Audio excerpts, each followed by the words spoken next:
पुढच्या बातमीकडे आता वळणार आहोत। कोर्टाच्या आदेशानंतरही कबुतरांना खाद्य देण्याचे प्रकार सुरूच आहेत। टीव्ही मार्ग पोलिसात एका व्यक्तीवर गुन्हा दाखल झालेला आहे। गिरगाव चौपाटीवर मध्यरात्री येत कबुतरांना खाद्य देण्याचा प्रकार सुरू होता। कबुतरांना खाद्य टाकणाऱ्यांवर आतापर्यंत 8,000चा दंड ठोठावण्यात आलाय।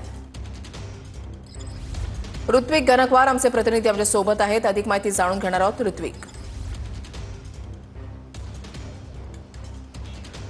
नक्कीच वृषाली, खरं तर दादरचा कबूतरखाना आता बंद झालेला आहे, त्यामुळे आता कुठेतरी गिरगाव चौपाटीवर नवीन कबूतरखाना सुरू होतोय का अशी शक्यता आता निर्माण झालेली आहे। कारण की कोर्टाने महापालिकेने मनाई केलेली आहे कबूतरांना खाद्य देऊ नका, तरी देखील लोक मुजोरी करत कबूतरांना खाद्य घालत आहेत। रात्री अपरात्री या ठिकाणी दादर चौपाटीवरती येत या ठिकाणचे जे अधिकारी आहेत त्यांच्या नजर चुकीने या ठिकाणी खाद्य टाकताना आपल्याला पाहायला मिळतात। यासोबत आपल्यासोबत महापालिकेचे अधिकारी आहेत, आपण त्यांच्याकडून खुद्द जाणून घेणार आहोत त्यांच्या समोर काय नेमका समस्या निर्माण होत आहे, लोक देखील ऐकत नाही, त्यांचं काय सांगाल? आम्ही इथे 3 वेळा उभे राहतात पाहणी करण्यासाठी। आमच्या सकाळी आहे टाइम, तर किती लोक आम्हाला सपोर्ट करतात, किती जे करत नाही, जे जाणून बुजून टाकतात त्यांनी आम्ही 500 रुपये फाईन मारतात आणि ज्यांनी नाही भरत आहे त्यांना आम्ही पोलीस स्टेशनला घेऊन जातात। काल डीबी मार्ग पोलीस स्टेशनमध्ये गुन्हा दाखल झालेला आहे। लोक येऊन इथे मुजोरी करतात आणि कुठेतरी कबुतरांना खाद्य घालू द्या असं देखील तुम्हाला म्हणतात।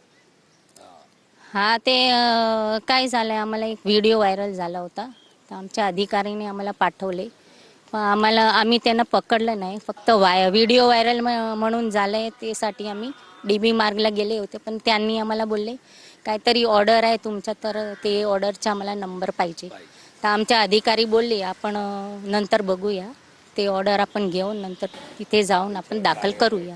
एकंदर जर बघितलं डीबी मार्ग पोलीस स्टेशनमध्ये काल सकाळी 12 वाजता गुन्हा दाखल झालेला आहे। जवळपास 8,500च्या वरती दंड या देखील संकलन झालेला आहे। नुकतंच काही वेळापूर्वी या ठिकाणी एक व्यक्ती आलेला होता, त्याने कबुतरांना खाद्य दिलं आणि त्याच्यावरती या ठिकाणी 500 रुपयांची फाईन मारलेली आहे। आपण या ठिकाणी गिरगाव चौपाटीवरती कबुतरांची संख्या बघतोय, जवळपास अनेक कबूतर या ठिकाणी आहेत। दादरचा कबूतरखान्यावरती वादन पाहायला मिळतंय आणि त्यानंतर आता या ठिकाणी लोक कबूतरखान्यांना खाद्य देत आहे, मुजोरी करतायत। त्यामुळे आता दादरचा कबूतरखाना कुठेतरी बंद होण्याच्या मार्गावर असताना गिरगाव चौपाटीवरती नवीन कबूतरखाना उघडतोय का?